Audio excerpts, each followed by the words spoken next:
Jordan, and I'm the directing analyst with TakePoint Research. Briefly, my research and consulting work is focused on educating and informing, sharing knowledge, mostly in insights, and enabling companies to better secure their industrial operations, assets, infrastructure, and the like. So I spend a lot of time talking, more time listening to folks on the front line of the struggle. And I admit that I find the industrial cybersecurity space fascinating. So I'm always looking for opportunities for discussion and to learn more. So that's me. Jeff, why don't you introduce yourself? Thanks, Jonathan. And thank you all for being here. Jonathan, thank you for hosting this. And again, like Jonathan said, good morning, good afternoon, or good evening to all of you who've joined. My name is Jeff Cornelius, and I'm the Executive Vice President for Cyber Physical Security here at Darktrace. I've been with the company since the early stages of the company, and been responsible for cyber physical within the organization, and most recently facilitating the U.S. federal applications with Darktrace. And as Jonathan said, much like Jonathan, I'm about listening. I listen to our customers, I listen to our prospects. I try to understand what's going on in the marketplace, and my job is really to help our customers and our prospects understand what the threat landscape looks like in operational technology, and share with our organizations the opportunity to mitigate those risks. Okay, thanks, Jeff. I actually often find the questions during these sessions are just as interesting as the content that we've prepared. So I'll just mention that if anybody has a question at any stage, feel free to submit them via the QA button. And we'll make sure to save some time at the end of the session, at the end of the presentation, for any questions that you might have. So without further ado, let's get underway. I'm going to start with a quick recap, I guess, of the year that was.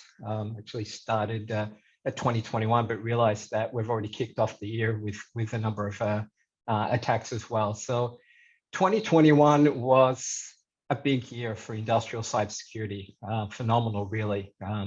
I don't think it's news to anyone on the session that critical infrastructure in particular came under attack, significant increase in attacks. And there were various sectors. It wasn't limited to one particular segment. Many of them high profile and impactful, right? A lot of these attacks caused halts to operations or in the production process. So a quick recap, let's take a look at the water sector, for example. I think everybody remembers the Oldsmar water treatment plant. It was last year, it feels like ancient history, but there are several attacks on water and waste. Just in the US, there was an attack on a Nevada waste and water facility, I think in March, and then another one in Maine later in the year, and then another one in California towards the end of the year. So it was a significant favorite for hackers. The pipeline, Colonial Pipeline, I don't think we could forget that. I think we're still dealing with repercussions of the Colonial Pipeline that was targeted by Darktrace. Manufacturing, unfortunately, there were many examples of manufacturing capabilities that were taken out last year. Ransomware impacted Westrock last year at the beginning of the year. Food and agriculture, the US farm production was hit early in the year. Molson Coors, the brewer, was also hit by ransomware, and then the JBS Food, the US, actually a global meat processing company, was hit by the REFL hackers. And automotive, Kia's US operations was hit, and healthcare, really, what can you say about healthcare? It's a favorite. It's really in the crosshairs, particularly since the COVID pandemic. It's really become a favorite for hackers. So in short, it wasn't a great challenge to put this slide together. There were no end of examples. And I think we all know that the reported incidents often just scratch the surface of what's really going on. So there continues to be a significant rise and escalation in threats targeting industry and critical infrastructure. And I guess the main question that that we get asked is why? What's changed? Why now? So we have a few ideas on that. So there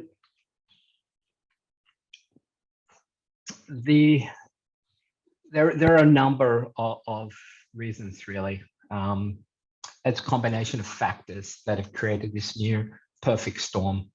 Geopolitics, obviously, and painfully has been reflected in the cyber field, right? Nation states and attacks are becoming commonplace.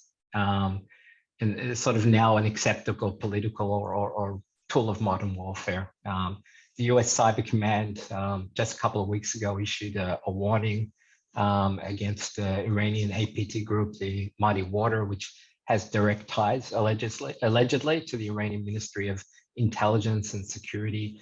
We have a lot of similar examples of the Chinese APT groups. And I guess if we really need any reminders, we just need to look at what's going on in the Ukraine at the moment to really appreciate that cyber capabilities have become an offensive weapon, clearly part of the arsenal, either on or off the battlefield. So that's one of the reasons. Some of the other reasons here, soft targets, there are a lot, regardless of the motivation, there are a lot of low-hanging fruit out there, right? There's no end of easy targets. Companies that thought they could sort of hide, or they were too small, or keeping a low profile. There's no such thing. The hackers will and have found those targets, and there's plenty of them. There continues to be a growing gap in the skill set, finding good people, lack of skills, adequate training, availability of the right people. The cost of talent is rising, becoming prohibitive for some companies.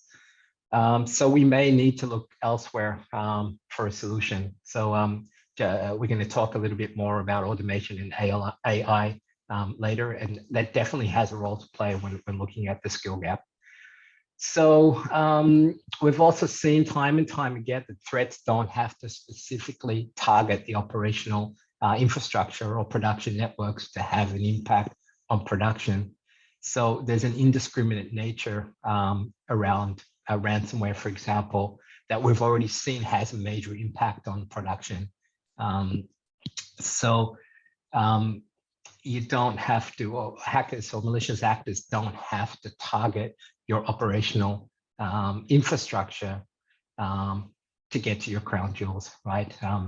It can be they can come through different areas, and it really drives convergence. So the last one, and not the least important, is supply chain. Last year, what can I say? SolarWinds, Kyocera, no end of examples, and it looks like that area is just heating up. There are many companies with doors wide open with regards to third party and supply chain, and malicious actors are taking full advantage. So together, these are some of the reasons that we believe that the ground has shifted and will continue to do so along these lines. These are some of the things to watch out for. Another area that has shifted relatively rapidly, we don't normally use regulation and rapid in the same sentence, but the regulatory environment is shifting. All right, we have seen some serious momentum building very much in the US with initiatives like the President's executive order, but not only in the US. That reminds me, just today, I think it's the EPA, the Environmental Protection Agency in the US, announced a new ICS cybersecurity initiative based on Biden's executive order. It's a plan that is meant to protect the water and waste systems from cyber attack. So that's a great example. I think that was just announced earlier today. But other regions are taking note as well, other regions and countries. So there is a significant momentum and shift with regards to regulations. Having said that, I don't believe that anybody on the call here really believes that regulation itself is a solution. I do know that it's already having significant impact on awareness, which is a very positive thing. So I'm not sure we can regulate our way out of these troubles, but definitely over the last 12 months or longer, we've seen a shift in awareness, which is being pushed by regulations. So initiatives like the executive order are forcing some industries and some companies to take a closer look and be more honest about what they are or what they're not doing. So regulation is coming, and folks have to be prepared for it.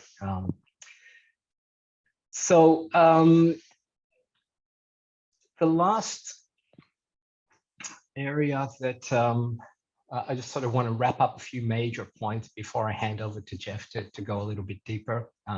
These are based on some of our observations of the market, but also customer inquiries and research. In general, industrial organizations need to have a strategic view. We talk about end-to-end, right? Top to bottom, from IT to OT and risk. For me, it's really about from the production floor or the drilling site up to the boardroom. Nobody should be absolved of understanding or having ownership of the risk and understanding the impact, and also bridging the gaps between different departments and different teams. So it's time for organizations to decide to understand and identify what the risks are, make sure they identify the ones that they're willing to live with, and then identify the ones that they want to mitigate, and also figure out how to do that. Another important point is that where we have a lot of different organizations, different verticals, and different size companies, not everyone is at the same level of maturity. So it's important not to run before you can walk. Everybody's starting at a different point along this journey. It's important to take a look around at the market, take a look at your industry and your peers, figure out what people are doing. But I think it's also very important to determine the next step for your organization. So for example, if you can invest in just one thing that will make a significant impact with regards to your inherent risk, what will that thing be?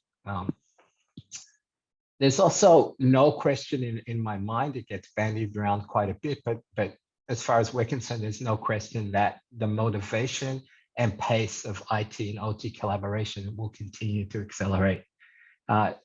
It's probably a topic that's worth at least another webinar in itself, but it's needless to say that there's significant pressure in organizations to integrate and close those gaps between departments.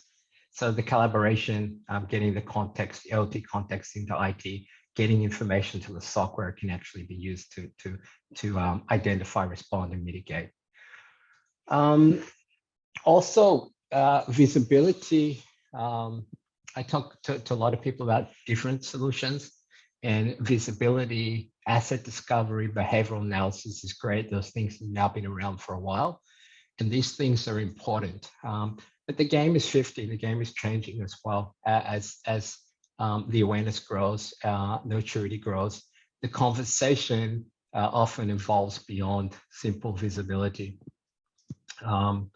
which means that security teams and OT teams and risk teams, DevOps they're all being pushed to share measurable KPIs. So they're looking for solutions that have more value than just, hey, show me the network or show me the problem. They're actually looking for solutions that will help them respond quickly, even mitigate or even prevent the nightmare scenario from happening. So that we see in general a move to go beyond, look for the next generation of solutions. And I think as I mentioned before, automation will play a key role in that. Automation will help fill some of those gaps, in particular, the gaps where there's not enough people to throw at the problem, whether reacting or preventing those type of nightmares from happening. So that's a general overview of where we are. Thank you all for being here again. And Jonathan, you summarized so many points that really beg to be fleshed out a bit. And I hope to do that with a couple of those in this diatribe that I'm about to engage. Really insightful kind of kickoffs there, Jonathan, that gets us to a point where we begin to peel back the onion a bit, and the level of maturity of everyone, either on this call or out in the real world that's dealing with cybersecurity in an operational environment, have to deal with on a daily basis, right? We have organizations like the largest desalination plant in the world, leveraging Darktrace, all the way down to a very, very small municipality in central Canada. That, you know, the disparity, for example, of the level of maturity is significant. But one thing that's common in every customer that Darktrace supports is an interest in mitigating risk, a desire to mitigate risk at every possible avenue and reduce that risk footprint, not only for their constituents, but for the board and for overall performance as well.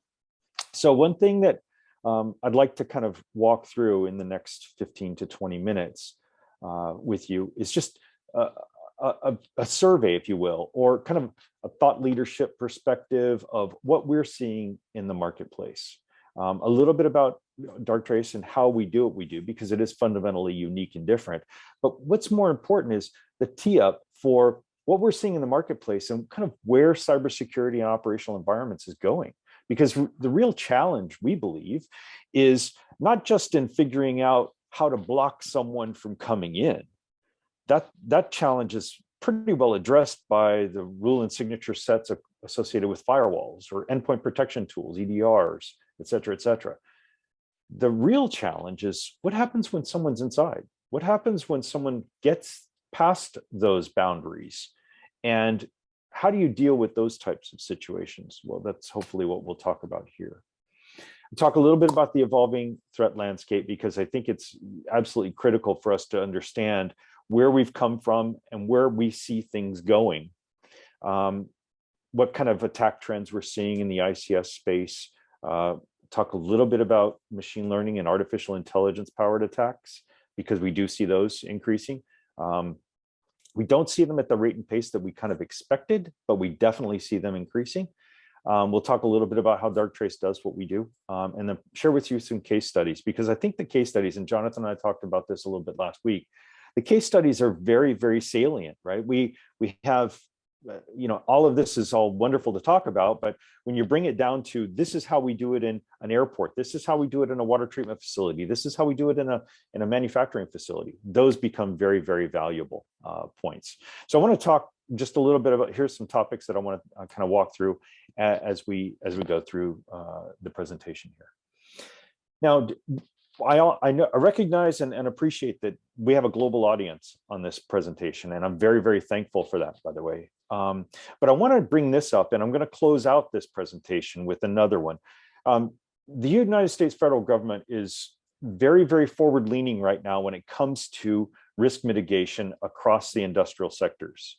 The executive order Jonathan mentioned clearly states a significant focus on mitigating risk in critical infrastructure, all 16 sectors. And while this is not just a US-based problem, I bring this up because I want to make sure everyone realizes the US federal government is leaning into this very heavily. We recognize in the United States that, Jonathan mentioned this earlier, operational technologies have typically been able to hide in the background behind a DMZ firewall and not be compromised. Well, the reality is that supply chain and insider behavior and nation state and APTs, think Log4j, for example, and we'll talk a little bit about that, those challenges are presenting themselves in operational environments on a daily basis. And those are challenges that are within the organization already.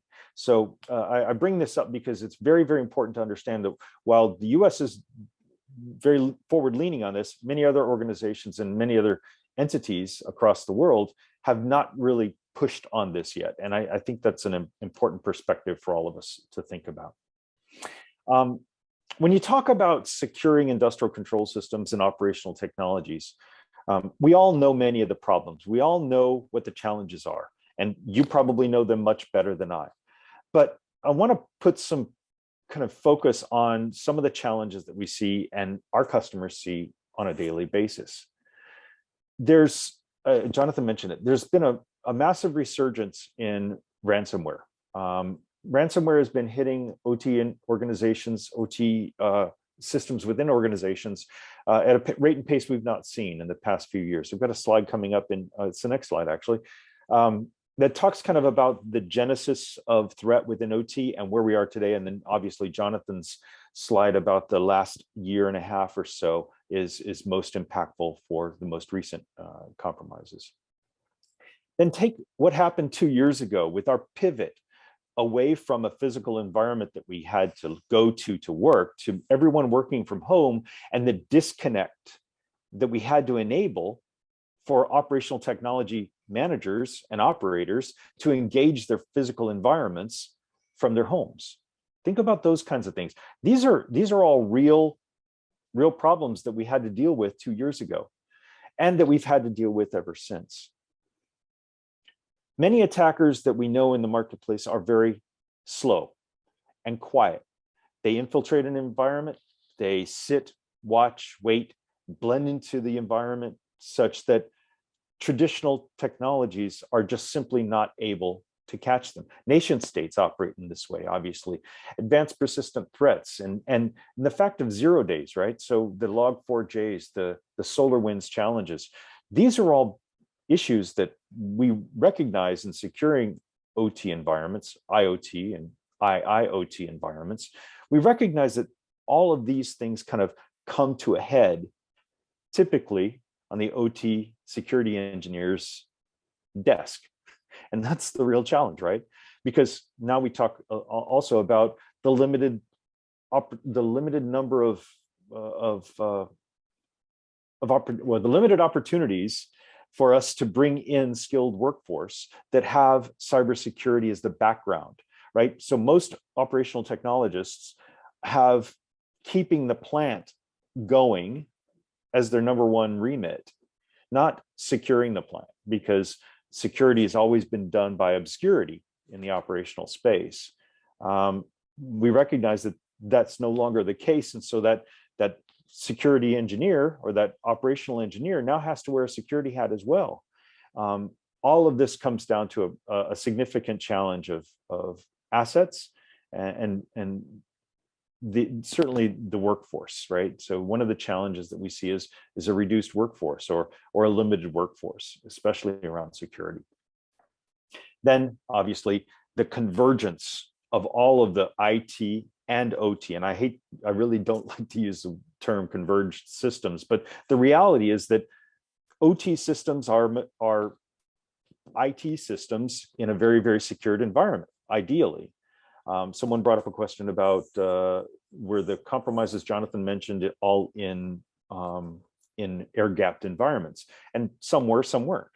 But then the question really becomes: is it air-gapped? Is it truly an air-gapped environment? And is that secure environment remote enough that no one can touch it? Well, guess what? You have supply chain operating in that environment. You have physical operators, engineers, employees operating in that environment. So is it truly air-gapped? Now, I fully recognize and appreciate that there are environments in the world that are truly air-gapped.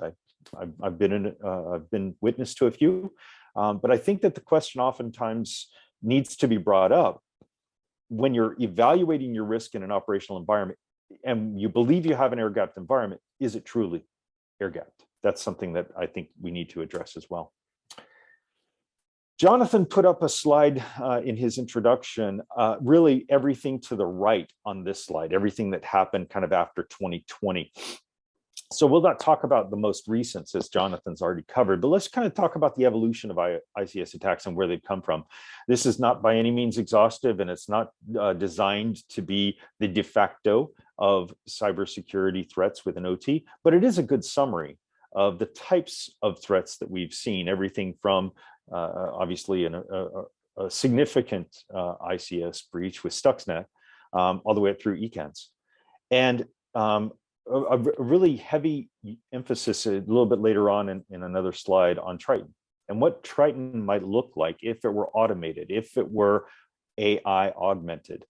And I want you to kind of think about that as we kind of look through what cybersecurity threats to OT environments look like. I've given you some bullet points here for how these compromises navigated the environment. There's a common thread, and that common thread is each of these were believed to be completely air-gapped environments where content was able to mitigate or migrate either directly into an OT environment via supply chain or nefarious insider, or the content, the issue was allowed to migrate into the OT environment from an IT compromise. Now, most of these had some kind of OT protocol injection as a component of it.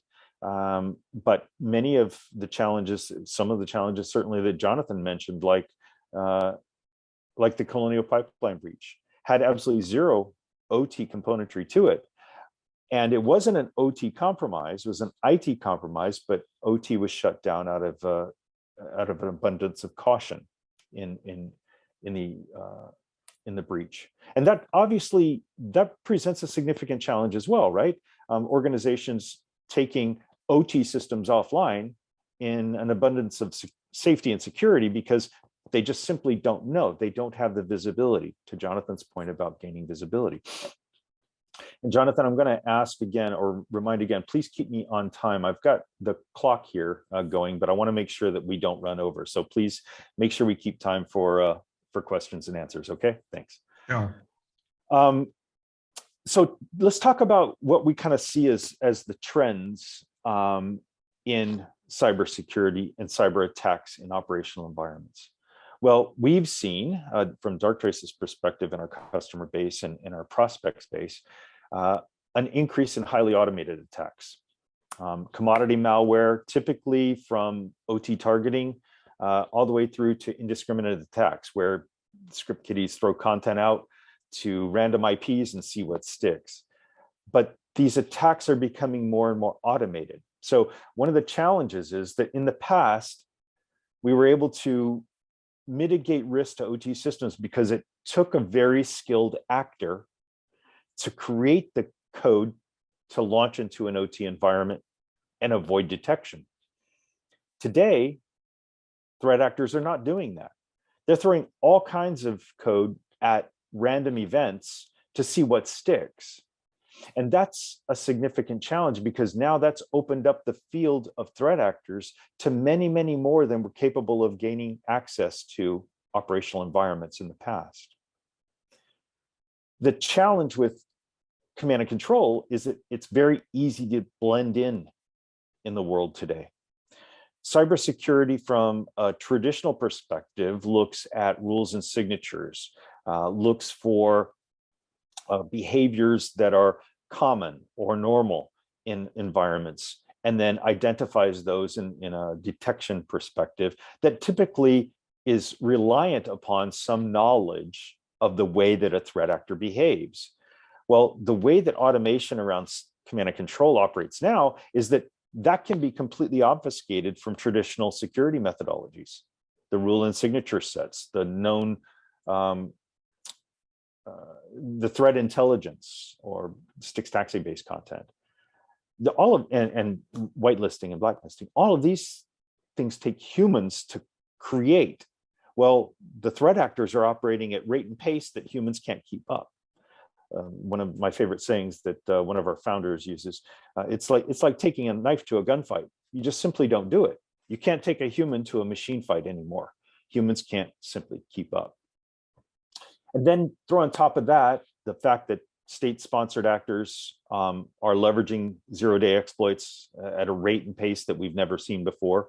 because zero-day exploits are becoming more and more prevalent. We're realizing that many of the solutions and technologies that our vendors provide us, the kit operators, the Siemens, Rockwells, Honeywells, Yokogawas, et cetera, or even the Log4j challenge that came up a month or so ago, that's prevalent across just about every system in the world. And the challenge that we're realizing is that these types of vulnerabilities, these zero-day types of challenges, turn into exploits that are leveraged very, very quickly. Even press today about new exploits that are going to be leveraged in the next few weeks. So, and I think that was an Apple one that's been patched. But interestingly enough, we have all these challenges that present themselves to OT systems. How do we mitigate those risks? Well, we identify supply chain as a significant risk factor, right? Ransomware coming from supply chain is one of the largest risk factors in operational environments. The supply chain is one of the trusted tools in our arsenal, right? We have to trust our vendors and our providers. But I would argue that trust can only go so far in this day and age. We have to trust but verify. We have to actually do the due diligence, even more so than we've ever done now, to protect our supply chain, to mitigate risk from our supply chain. These vendors and kit operators, they're relied upon every day to protect our solutions and deliverables to us. And we need to make sure that we're constantly looking into our supply chain and their practices to mitigate that risk. That the lack of visibility that we've traditionally had in OT and ICS environments has always been a challenge for us. But we put the onus on the supply chain to make sure that the kit they're bringing in and the solutions they're bringing in, the firmware updates that they're delivering, that they're all clean. But we can't make that assumption anymore, right? We have to trust but verify. We have to make sure that those are clean. Well, what happens when they're not? The challenge with when they're not is we have to be able to provide visibility, to Jonathan's point that visibility is not enough, but also the ability to mitigate that risk in real time. Identify the anomaly, identify the challenge, identify that challenge so early in the kill chain that we can mitigate the risk before it's a go boom. Significant challenge in the marketplace today. We first saw ECANs as a ransomware directly target ICS processes. That's something that we've talked about already. And there are many, many different types of ransomware families in the marketplace today. But also many that, and I've mentioned this, that indirectly affect OT environments. And then we've seen double extortion ransomware pop up in the last few months as well. And machine learning tools they're readily available to attackers, machine learning and AI. And what we see is attackers and threat actors leveraging machine learning to hide within network communications. Once they hide within network communications and establish that very, very quiet presence, it's very difficult for traditional methodologies to detect these types of compromises and this activity. Not only do we see reconnaissance and lateral motion associated with machine learning, but we see command and control now with machine learning capabilities. We see the ability for, we have seen, I should say, the ability for, and these are on our website, dynamic blogs that you can go and read, where we've actually caught in the wild machine learning and AI-based attacks that propagate across an organization, seemingly unknown and unseen, but are leveraging machine learning and AI to learn the normal patterns within normal traffic patterns within organizations. And once they've learned these traffic patterns, they inject themselves into these normal traffic patterns so as to avoid these traditional methodologies of detecting threats. Well, this is a significant problem because traditional methodologies, using rules and signatures and trying to identify when a device is supposed to be communicating and not, those very, very basic methodologies will fail. They do fail when it comes to machine learning and AI-based attacks. And this is a significant awareness that I think we need to make sure that everyone in the OT space pays attention to. I've posted here some of the challenges that we see to industrial environments, specifically around ransomware. These are not uncommon to any of you. You all will understand these very, very clearly. But what I really want to talk about is kind of where we see the automation in the threat actor really escalating, not just from a monetization perspective, but gaining that foothold or that presence in an operational environment for some future gain, whether that gain is a ransomware or crypto mining, like in a monetization deliverable, or it's for some nefarious activity, taking down a water treatment facility, for example, or disrupting power to a hospital grid. One of our customers saw an attempt at a breach of a very, very specific part of transmission to what would have been a hospital organization. Obviously, we caught it, mitigated the risk, identified the threat actor before the breach was ever engaged. But that's still a significant challenge, right? I mean, that would have been catastrophic had that hospital lost power. Obviously, they have backup power that would have kicked in, but still, there would have been a catastrophic breach. So one of the things that we identify in threat actors in OT environments is their persistence. The ability to manipulate log files so that they're not detected by traditional log analytics tools like SIEMs or endpoint protection tools or even firewalls that operate on logs. But that log manipulation is not a difficult task. And we see the persistence of threat actors in the world today doing exactly that. We catch breaches at rate and pace where log manipulation has resulted in a failure by a traditional methodology to identify that breach. The ability for threat actors to engage AI machine learning solutions that result from an ability by that very breach to change itself, to constantly update itself according to what it sees in the environment it's infected. This is a very, very unique and nefarious deliverable. The ability for malware to morph, call it polymorphism, its ability to change itself within an organization is something that is here today, and it is something that is increasing. We are very fortunate we're able to identify these types of changes because of the approach that Darktrace takes, but these challenges are not easily identified by traditional rules and signature methodologies. Let's take an idea of what a Triton 2.0 attack might look like if it was fully automated. Well, it would engage reconnaissance. It would passively construct a map of the network in and of itself, not requiring C2. It would make decisions about where it should travel to, what its reach should be, what targets it should go after.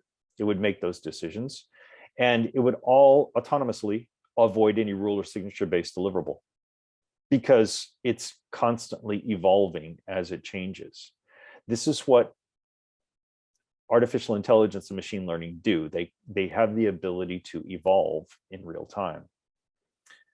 Then it would engage some form of access and then persistence. In access, it would map that behavior of the network. It would make a calculated risk assessment of where it should go next, what its host and its activity are doing.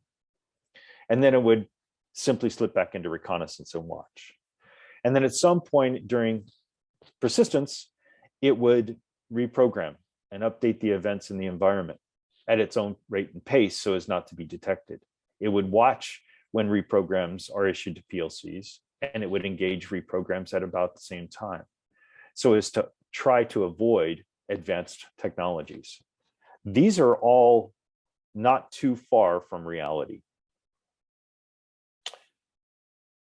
And Where I think we need to focus as a community of practice is in understanding where our risks reside and how we mitigate those risks to the maximum level that we're capable of, given the budgets that we all are under, our budget constraints we're all under. But focusing on the most effective risk mitigation strategies we possibly can. And here's the positioning that I think is really unique to Darktrace, and where I've said a couple times now that traditional methodology simply can't scale or value. If just to let you know, we have about 3 or 4 minutes if we want to leave time for questions. Fantastic. That's perfect. I'm just wrapping up. So where we come from is, traditional rules and signature sets, we just believe, we know, they just simply can't scale. They're not capable of keeping up, not only with the rules and signatures required, but also with the human capital that's needed to manage them. We know that doesn't work anymore. There are just too many solutions in the marketplace that offer rule and signature based deliverables that ultimately come to Darktrace and say, we can't keep up this. We can't manage our rules and signatures. We can't keep updating everything. We need something more automated. We need to take a different approach. And that different approach is pretty straightforward. Completely self-learning artificial intelligence and machine learning. That's self-learning AI taken to the data, allowing self-learning AI to understand what normal looks like. What does a device, a user, and a network segment normally do in this environment? And then dynamically understand that user, that device, and that network segment in the context of other users, network segments within your environment. Taking absolutely no training, taking absolutely no rules or signatures, rather a simply naive real-time view of what's going on in the network in your environment to understand what's normal. How does that PLC normally communicate with that HMI? How does that HMI normally communicate with that SCADA server? How do the users normally communicate with that system? How do they typically engage behaviors in that system? And then form something we call a pattern of life around all of those behaviors. Understanding not only complex protocols, but also the complex nature of human interaction within that environment. We do this across an entire platform within an organization, not just your OT environment, not just your IT environment, but your cloud and your SaaS environments as well. Then on top of that, we layer artificial intelligence that allows us to understand all of the anomalies we see in the environment and dynamically analyze those anomalies and present to you a very, very clean and concise report that says, this is where we believe the issue resides, and this is what we believe you need to do. All thinking about this, all from the perspective of the earliest possible detection of differential behavior, something different than it's been before, something unique, so early in the kill chain that we can mitigate that risk before it goes boom. That's the critical component here. We do this self-learning AI from the very beginning. Absolutely no rules or signatures, 100% passive, no tuning required. We take artificial intelligence to the data where it resides, within the plant shop floor, within the SCADA environment, within the IT, OT, IoT, and IIoT environments. Picking up what sensors are doing out in the field, understanding how those sensors behave relative to the PLCs, PLMs, and HMIs that command them. All of that dynamically done in real time. We do this across the IT-OT landscape, completely keeping your DMZ separate, obviously, but the ability to see in any part of the architecture, any part of your digital estate that's valuable to you. A couple of examples, a couple of real-life catches that Darktrace engaged, a couple of pre-existing infections in industrial IoT devices at a manufacturing facility. The organization had Darktrace in place already. They had just expanded their Darktrace coverage to their OT environment. They wanted to understand what visibility in their OT environment looked like. Darktrace, just within a few hours of being deployed, identified multiple machines that were compromised. We put a light on these compromises, and the organization was very quickly able to mitigate that risk. Well, a really interesting one here. We are deployed at several major airports around the world. And one of our airport customers ran a state-of-the-art simulation against their OT environment. And we were able to not only identify the compromises or the attempted compromises to their building management systems, but also the baggage delivery systems. This was a very interesting one. I'm happy to talk more at length about this one with anyone who's interested. Just drop me a note. But Darktrace's cyber AI analyst picked up every part of this attempted compromise and alerted to it and provided a comprehensive report to every part of the compromise. In this one, this was a AC unit in a power system, and it was a very interesting compromise. We illustrate this while we were being trialed at this utility organization, and the control system for the AC unit was compromised, and attempts at migrating into the OT environment within the power plant. Darktrace identified not only the compromise to the HVAC, but also the attempts at lateral motion into the OT environment, blocking those all in real time.